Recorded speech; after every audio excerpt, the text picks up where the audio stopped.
Bon week-end à vous, et je sais que pour certains, ce week-end sera le dernier des vacances. Donc j'espère que mes vidéos vous redonneront le sourire avant de retourner en maths avec Madame Castel.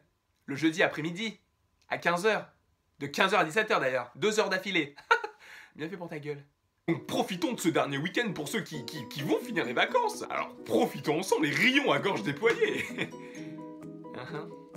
Donc je vous retrouve pour cette courte vidéo du samedi matin pour vous parler d'un caméo que j'ai remarqué dans Les Gardiens de la Galaxie volume 2. Et bon, c'est pas un caméo de ouf. Bon, là je tease de ouf le truc, mais quand vous allez savoir ce que c'est, après vous allez dire attends, le mec il fait une vidéo pour ça quoi.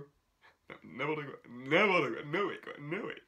La semaine dernière, j'ai regardé Les Gardiens de la Galaxie volume 2. Donc lorsque Yondu, Kraglin, Rocket et Groot sont dans le vaisseau et qu'ils viennent d'échapper aux Ravageurs, ils doivent faire 700 sauts pour rejoindre les Gardiens de la Galaxie, donc sur la planète Ego. Et donc ils traversent énormément de planètes. Et notamment une qui a attiré mon attention. Avant qu'on puisse voir le caméo de Stanley dans le film, Yondu et compagnie, oui bon je sais que c'est ringard de dire un prénom puis compagnie, hein, comme Monstre et compagnie ou Compagnie Créole.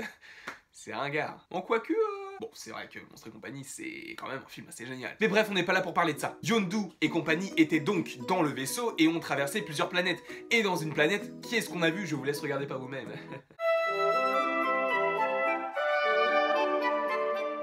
Je sais pas si vous arrivez à bien voir avec le zoom, mais j'ai remarqué que ces personnages ressemblaient étrangement à Korg, qui est l'allié de Thor dans Thor Ragnarok et qui est le géant de pierre et qui chauffe la salle des gladiateurs. Et j'ai trouvé que ce caméo était assez osé. Bon, c'est pas vraiment un personnage ultra important, d'ailleurs il est doublé et joué par Taiki Waititi. Bon, le réalisateur de Thor Ragnarok. Et j'ai trouvé ça assez bien de mettre un caméo dans un film donc, qui est sorti en avril 2017 d'un personnage qu'on verra plus tard, donc en octobre 2017. Et donc en revoyant Les Gardiens de la Galaxie, se dire que ah oui, ce mec était là. Après ce n'est pas forcément Korg lui-même, c'est peut-être juste deux aliens qui appartiennent à la même race d'extraterrestres, c'est très dur à dire, que Korg. J'espère que vous trouvez ça cool, et d'ailleurs je m'étais dit que c'était bizarre que personne l'ait remarqué. J'ai même regardé sur internet pour voir s'il y avait déjà eu des articles dessus. N'hésitez pas à me dire ce que vous avez pensé de la vidéo, ça me ferait très plaisir. N'hésitez pas à me dire si vous aviez vu ce caméo ou si vous avez vu d'autres caméos dans d'autres films, ça me fera toujours plaisir de parler avec vous. Et donc vous pouvez aimer, partager, commenter, vous faites comme vous voulez, et je vous dis donc à la prochaine pour la prochaine.